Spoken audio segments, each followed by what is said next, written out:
sobre a complexidade de entender, né, a divindade judaica no Antigo Testamento, dessa pluralidade, né, de ideias, que mesmo o nome de Deus é difícil, né, a gente saber identificar, e isso vem por causa da pluralidade de grupos, né, que se juntaram ao que posteriormente acabou formando o povo hebreu, né, o povo judeu.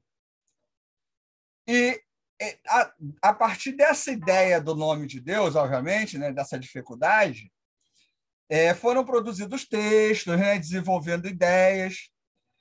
E o que eu vou falar hoje tem a ver com isso também, né, com essa perspectiva. Por quê? Porque quando a gente fala de formas de apresentar Deus, isso tem a ver com uma tentativa de identificar quem é essa divindade. E isso é muito plural no Antigo Testamento, né? Historicamente, olha o do Pimentão aí, historicamente, né? Teologicamente, isso é muito amplo. Então, hoje eu queria discutir sobre essa perspectiva da apresentação de Deus, né? Como é que Deus é apresentado, principalmente essa questão antropomórfica, né? E aí a gente vai falar também um pouco da antropopatia. Antropomorfismo tem a ver com formas humanas e antropopatia tem a ver com emoções humanas. Isso é muito característico no Antigo Testamento e a gente precisa entender um pouco disso, tá certo? Olha o Odmar aí. Pelo menos não botou o nariz aí na frente da câmera hoje, né? Boa noite. Eu queria aproveitar esse momento para informar aos meus amigos antigos, meus colegas antigos de seminário, que foi cerceado o meu direito de falar na outra aula, entendeu? O professor me esculachou. Não direito nada. O irmão estava querendo tumultuar a aula lá com os pessoal novo, o outro vai falar que Deus tinha uma esposa no meio da aula. Eu falei, brincadeira não, né? E ele nem se ele ainda acreditasse, por exemplo, se fosse o Carlos, que não acredita em nada, já chutou o balde, tá nem aí, né? Tudo bem, até entendi. Agora ele, fundamentalista, xiita, cheio de gracinha, fica horrorizado quando eu falo qualquer coisa diferente, aí quer complicar a cabeça dos neófitos, entendeu? Vai pro inferno, hein, irmão? Vai pro inferno. Hein? Do Betel, veio do Betel. Veio do Betel, entendeu? E quer trazer heresia, dizer que sabe heresia, vê se pode uma coisa dessa. É lamentável. Então, vamos lá. Dá para ver aí, eu vou botar aqui, ó, que aí dá para eu ver vocês e dá para ver o texto. Estão vendo o texto aí? Esse texto tem na apostila, tá, gente? Igual o do nome de Deus, esse também está na apostila. A gente vai falar. Antes, eu vou falar da antropopatia, que não está no texto. Aí depois eu falo do antropomorfismo, que está no texto. Então, o que é a antropopatia? É tentar dar a Deus sentimentos humanos. O Antigo Testamento faz isso e o Novo Testamento faz isso. Entenda. Toda a concepção que eu e você temos sobre Deus é humana. Deus é Deus. Não conseguimos explicar isso. Quem é, como é e tal. Então, nós vamos usar concepções humanas. Eu havia falado na aula passada. Deus sente alguma coisa, gente? Não. Deus não sente nada. Quem sente sou eu e você. E a forma de expressar a ação desse Deus, eu expresso de acordo com os nossos sentimentos. Vou dar um exemplo que é muito bom. É do Novo Testamento, mas ajuda muito.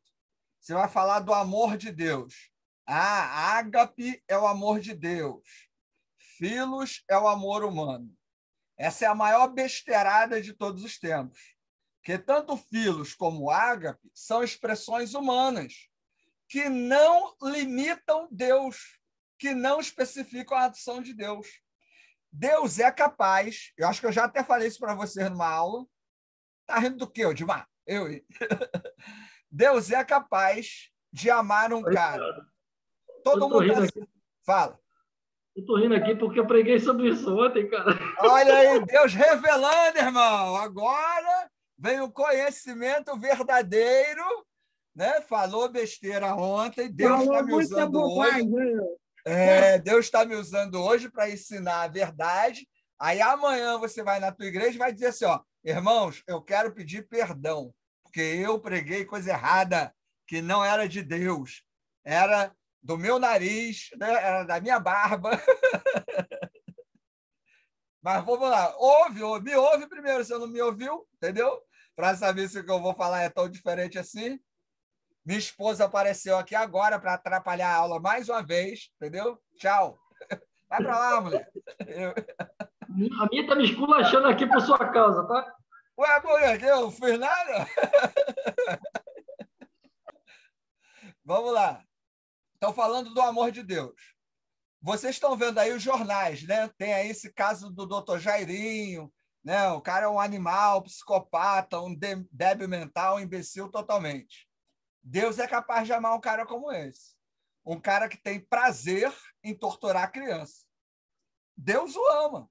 Se ele se arrepender, ele vai para o céu igual eu e você, que nunca matou uma mosca. Esse é o amor de Deus. Fala. Espera aí o quê, irmão? Se ele se arrepender, ele vai para o céu, irmão. Está na Bíblia. Espera aí.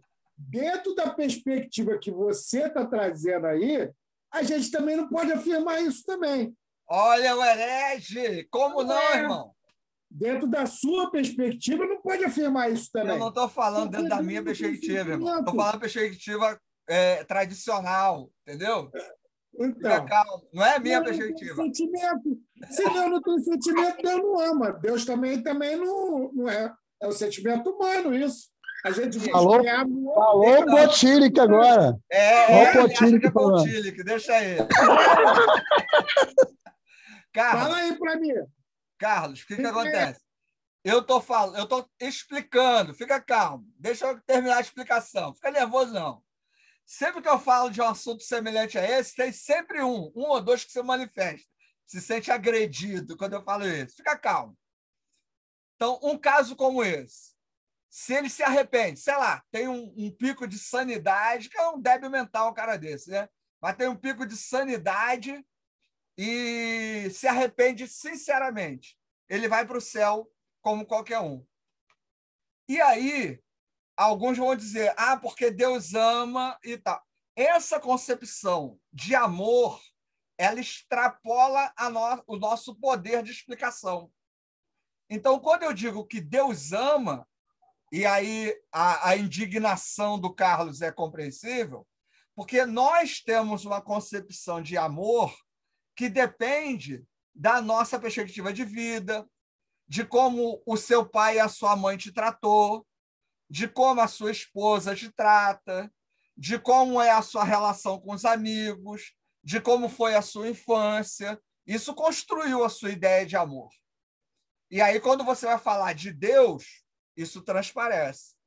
Então, a Bíblia, quando vai falar que Deus ama, ela está refletindo a perspectiva de um povo, de uma época, de uma cultura. E isso necessariamente não expressa realmente o que Deus ama, né? Ou o que Deus ama. O que eu queria que a gente pudesse entender aqui, e aí, né, completando o que nosso amigo Diácono me interrompeu. Na minha perspectiva, Deus é. Deus não sente. Não porque ele não queira ou não possa, mas porque sentir é uma limitação. Você ama e quer ser correspondido. Você faz uma coisa por alguém, por melhor que seja a intenção, você quer ser agradecido. Você quer que alguém te agradeça. Se não te agradece, você fala, não, eu faço as coisas para ajudar as pessoas. Por mais que você faça, você fica chateado quando não reconhecem o que você fez. Quando falam mal de você, você fica chateado. Quando não te ouvem, você fica chateado. Quando te desrespeitam, você fica chateado. Por quê? Porque nós temos sentimentos. Nós somos limitados por nossos sentimentos. E Deus? Você acha que Deus fica chateadinho toda vez que alguém peca? Como é que Deus lida com isso? Fizeram uma piada com o nome de Deus. Porta dos Fundos fez uma piada, né? Uma coisa horrível, não sei o que lá, com o nome de Deus. Deus vai jogar um raio em cima deles. Como é que Deus lida com isso? se Deus ficasse com raiva, se Deus ficasse com remorso, se Deus se arrependesse, se Deus chorasse, tudo isso demonstraria uma limitação, o que seria um contraste com a nossa perspectiva de um Deus onipotente, onisciente, né? Onisciente, onipotente, onipresente, né? E totalmente soberano. Então, sempre que você ouvir assim, ó, Deus se arrependeu, Deus se entristeceu, não é necessariamente que Deus ficou triste, mas é a forma como o escritor bíblico tem de passar a ideia naquele texto. Estão me entendendo isso? Ricardo, e o que Deus sente? Cara, não sei, eu sou humano. Qualquer coisa que eu vou falar sobre Deus está limitado às minhas humildes perspectivas. E humilde sempre, né? Você sabe que eu sou um cara muito humilde, me orgulho da minha humildade, né? Da minha simplicidade, né? Desse meu jeitinho brasileiro de ser. Mas sempre que eu vou falar, vai estar limitado a isso. Cada um de Já vai nós. escrever o 5º livro. Fala. Já vai escrever o 5º livro, Seja Humilde Como Eu Sou. Não, é orgulho, meu orgulho, minha humildade, entendeu? Então, você, por exemplo, né, o Odmar pregou lá sobre amor de Deus. Ele pregou preguei baseado nas Escrituras. Sim, baseado no que alguém escreveu sobre o amor de Deus, que não quer dizer o que é o amor de Deus. O Odmar tem uma experiência de vida, tem um bom casamento, eu acho, né? Parece, talvez, quem sabe, né? Não adianta você dizer com a cabeça que é, Adriano. Você está com a faca aí na cintura dele, aí ele está fazendo assim. Não adianta, não tem como dizer, né? Mas aparentemente é um bom casamento, né? Tem aí os casados para sempre, homem excepcional, mulher total, sei lá o nome dessas bagunças aí que vocês enganam o pessoal, né? E isso contribui para falar do amor de Deus. Os exemplos que a gente usa têm a ver com isso, né? E aí por diante. Então, essa antropopatia no texto bíblico, ela tem a ver com essas nossas limitações, que não expressam realmente quem Deus é. Deus está além disso. Pensa na pessoa que te fez o maior mal na sua vida. Deus não liga para isso. Deus não liga no sentido seguinte: nós, como seres humanos, quando alguém me faz algo que eu não gosto, a minha pressão sobe. Quando alguém morre, eu fico triste. Quando alguém me irrita, eu quero me vingar. Quando eu sinto alegria, eu quero rir, eu quero extravasar. Quando eu compro algo, eu quero tirar onda com alguém que eu comprei algo. Isso é humano. Isso é limitação.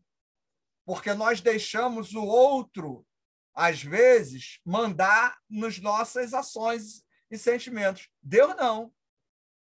Deus é Deus, gente. Nada move Deus, nem as nossas emoções. Por quê? Porque Deus é. Isso é bem interessante, né? Porque vamos orar e aí Deus vai se constranger e vai responder a oração. Cara, é uma concepção muito infantil sobre Deus, né? Não estou dizendo que não tem que orar, mas orar para mover a mão de Deus é antropopatia e antropomorfismo. Fala, Odmar, você ia falar aí? Não? Então, deu para entender, gente, essa ideia da antropopatia? Então, Ricardo, Deus sente? Eu entendo que Deus é, certo? E a forma como o texto bíblico fala sobre isso é uma maneira humana de tentar apresentar uma divindade da qual nós, assim, a gente sabe pouco, pouco ou quase nada sobre Deus, certo? Não dá para dizer que a gente que sabe nada, né, sobre Deus. Então, vamos ver aí o antropomorfismo agora. No pensamento oriental antigo, existia a ideia de conceber o mundo inteiro como animado, fazendo eco ao dinamismo do homem, compreendendo-se que os hagiográficos, escritores, não hesitavam em atribuir figura humana, partes ou membros do corpo humano, aos elementos irracionais, praticavam assim um antropomorfismo, palavra derivada do grego antropos, homem, morfê, forma. Ao falar da natureza, veja abaixo alguns exemplos. O poço de Bir é convidado a subir e soltar clamores de alegria por ocasião da vitória de Israel. Né? Aí segue aqui um outro exemplo. As árvores do campo batam as palmas em aplausos. As estrelas da manhã cantavam em coro. Isso é dar forma humana a objetos inanimados, né? Estrela, árvore, poço. Nada disso expressa alegria, expressa nada, certo? Então, esse tipo de linguagem é extremamente comum no Antigo Testamento, principalmente para poder expressar a ideia de Deus. Pensa os olhos de Deus estão sobre todo lugar.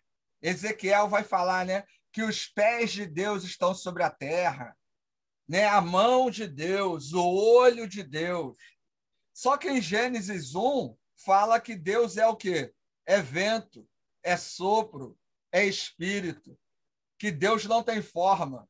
Olha só que interessante. Eu tenho um texto que diz que Deus não tem forma, e depois eu tenho outros textos que falam que Deus tem mão, Deus tem pé, Deus tem olho, e aí por diante.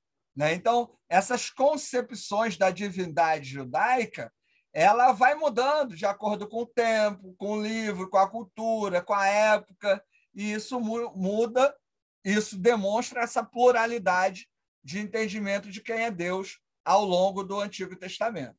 Certo? Vamos lá.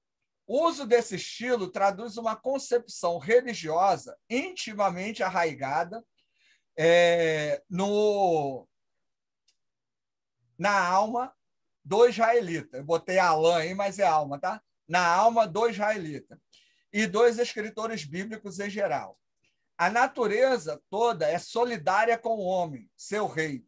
É transmissora da mensagem divina, onde de repreensão, hora de repreensão para o indivíduo ou os povos pecadores, hora de louvor e congratulação jubilosa. Então, algo interessante que acontece.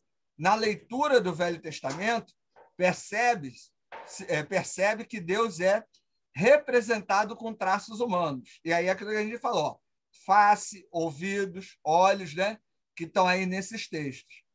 Então, falar que Deus tem um rosto, falar que Deus tem ouvidos e falar que Deus tem olhos é tentar dar um significado para a ação da divindade, porque a gente não tem como. Ah, Ricardo, isso é errado. Não estou dizendo que isso é errado. Eu estou dizendo que isso era uma forma de se escrever. Ainda hoje a gente fala assim. A gente vira lá para o novo cliente e fala, ó, Deus se alegra quando você evita o pecado. Ó, Deus se entristece quando você peca. Né? Olha, Deus está de olho. Né? Deus está observando. Deus está ouvindo as suas orações. Né? Os ouvidos de Deus estão atentos à oração desse lugar.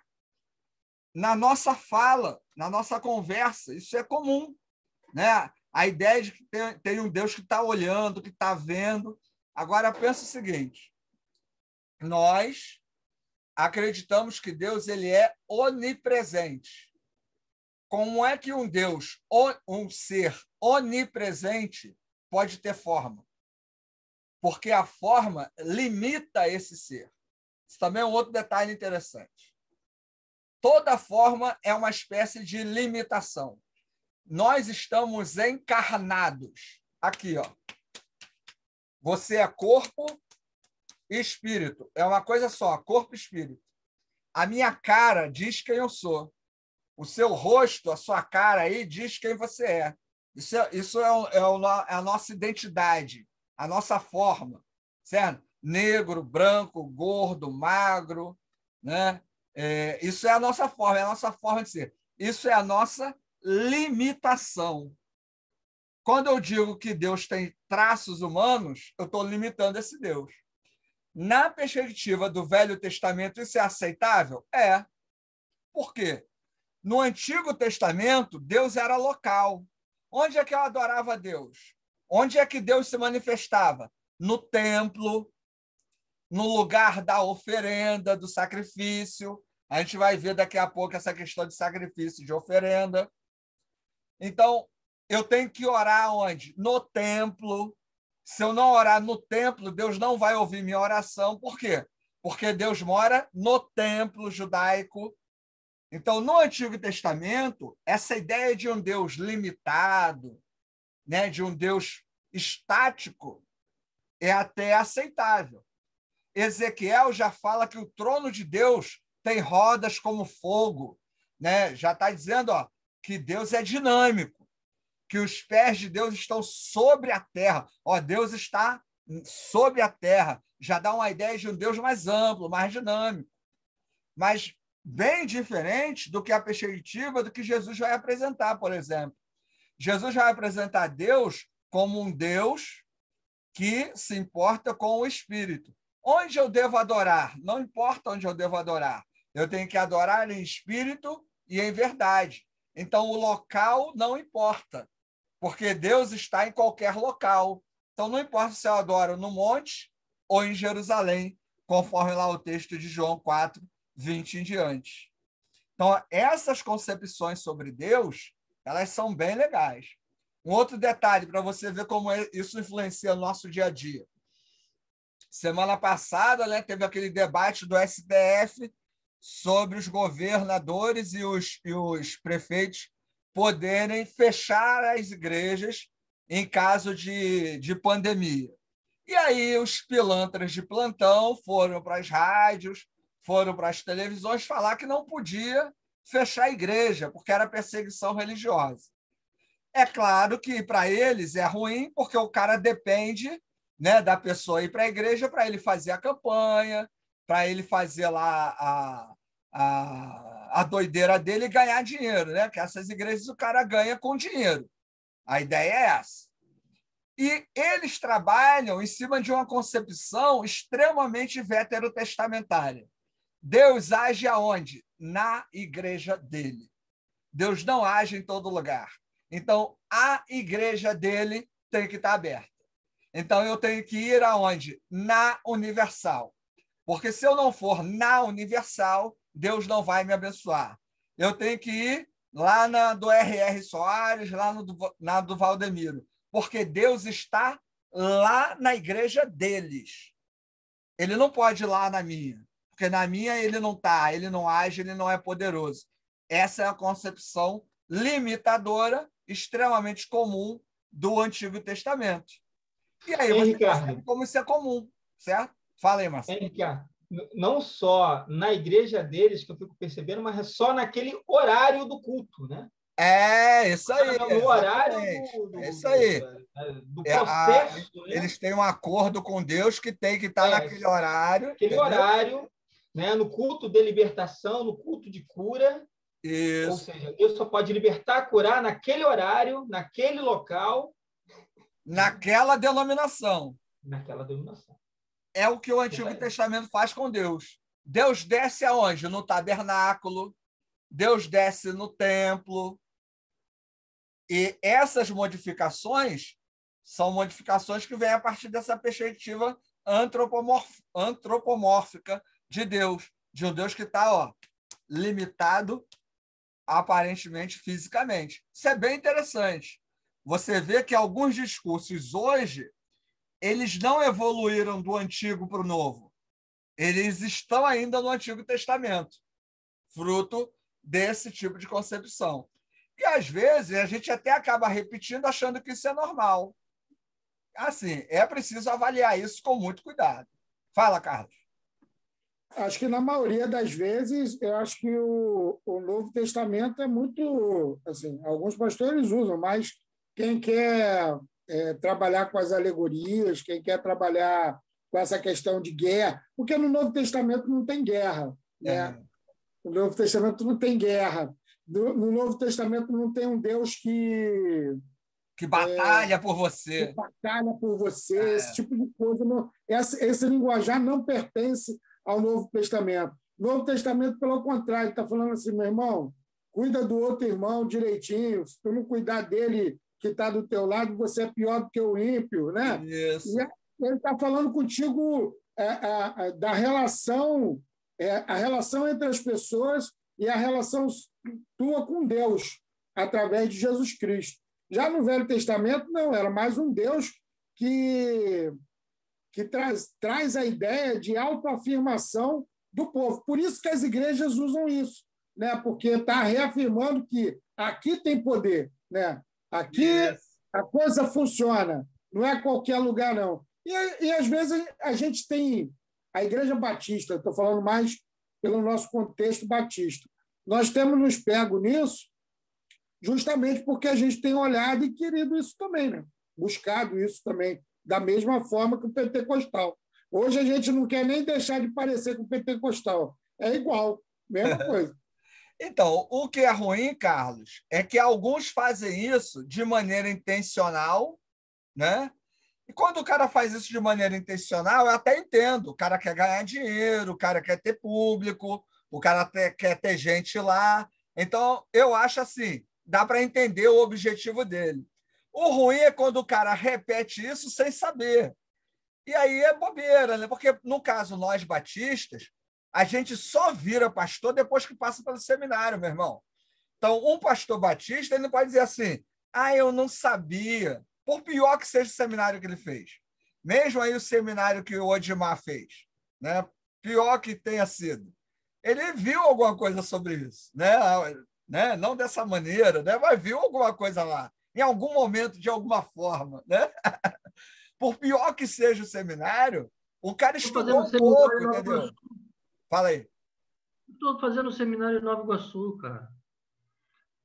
Tem um dos melhores professores, entendeu? Do Brasil. Obrigado, o cara que foi chamado para fazer a tradução literal da Bíblia, cara. E até agora não foi fazer. Mentiroso. Calma, olha Batista, o sarcasmo. calma, Mas assim, sarcasmo. Dá um pimentão para ele. É isso aí. Deixa eu falar um negócio sério aqui, em cima disso que você está falando. Eu acho que é importante a gente... Assim, algum tempo atrás, eu fui comprar uns tijolinhos para fazer uma campanha lá de construção lá da igreja, lá onde eu era mesmo. O quê? Comprou? Comprou uns tijolinhos. Pelo amor de Deus, Odimar, na minha aula você veio falar um negócio desse, meu irmão. Era para a obra da igreja lá. Então a gente foi lá, aí deram a dica de um local onde a gente podia comprar e tal. Eu cheguei lá para comprar. E aí a pessoa lá era um bispo, né? E aí ele pegou e falou assim: vem cá, me chamando de pastor o tempo todo. Pastor, vem cá, vou mostrar um negócio para o senhor, que é maravilhoso. Ver. Aí me abriu assim um véu, né? Assim, um pano, né? Eu passei ali uma cortina e tinha uma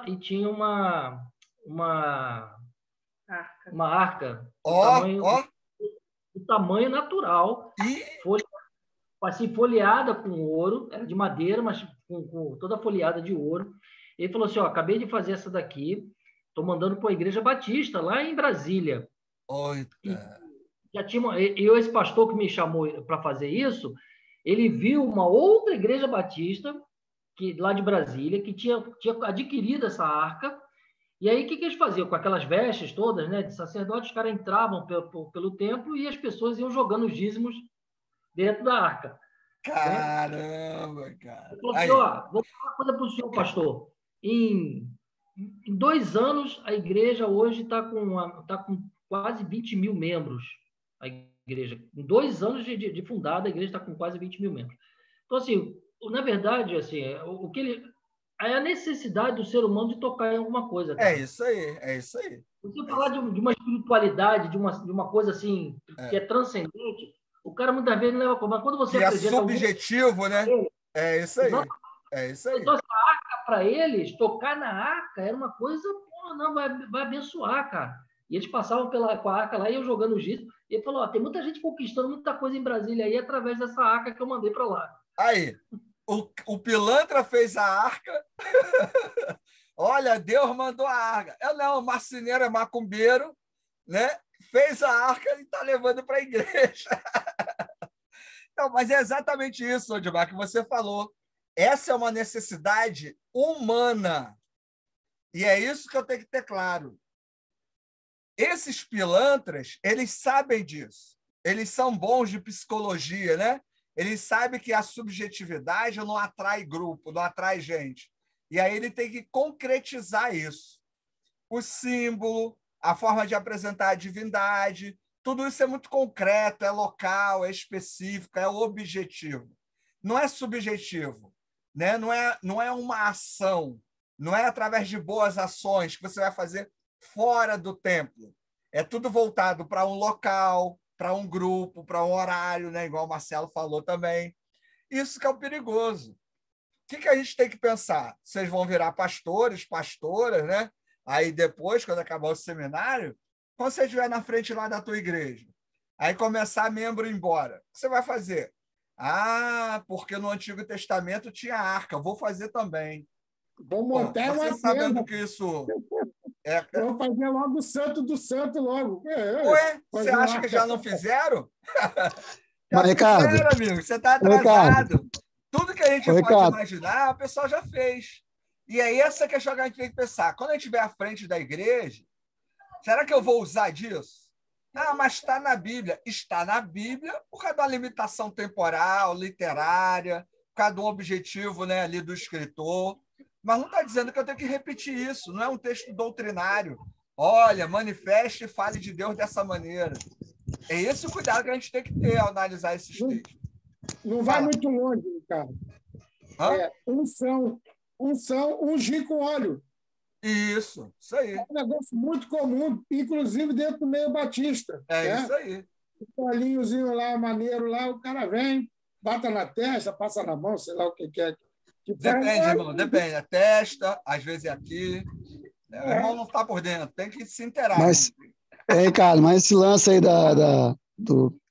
Não que eu não, no caso que eu não concordo, ou que eu vou fazer um dia, sei lá, nada disso. Não. Fala. Deixa eu terminar minha fala, por favor. Mas olhando para um ponto, assim, olhando para um ponto positivo, por exemplo. Que ponto positivo, irmão? Não tem ponto positivo. Tá, acaba aí, a fala dele, corta o microfone dele. Olha a ética, olha a ética, olha a ética. Não, é brincadeira. Olha a ética, cara, olha a ética. É brincadeira, ponto positivo. Ele já fechou com o marceneiro, rapaz. Já fechou com o marceneiro. Você pode uma coisa dessa, rapaz? Fala. Já encomendei duas arcas, já. Olha só.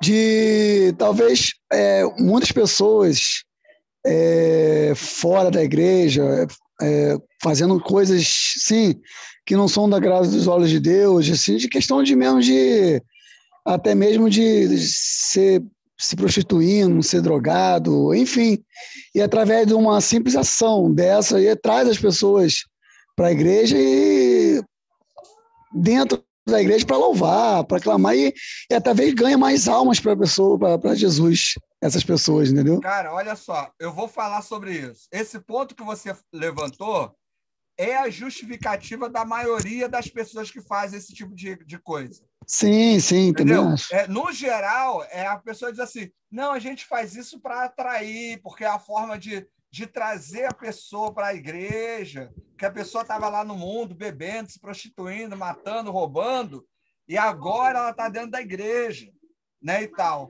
Só que está acabando o nosso tempo, não vai dar para eu falar. Vamos sair nesse link, voltar no outro, e aí eu começo respondendo pastor nosso irmão pilantra aí. Quer dizer, nosso irmão Davi. Olha a ética, olha a ética. Não julgueis para não ser julgado. Eu julgo mesmo, irmão, eu julgo. Não vem com essa aí não, julguei não, que eu julgo mesmo. Entra no mesmo link aí, gente.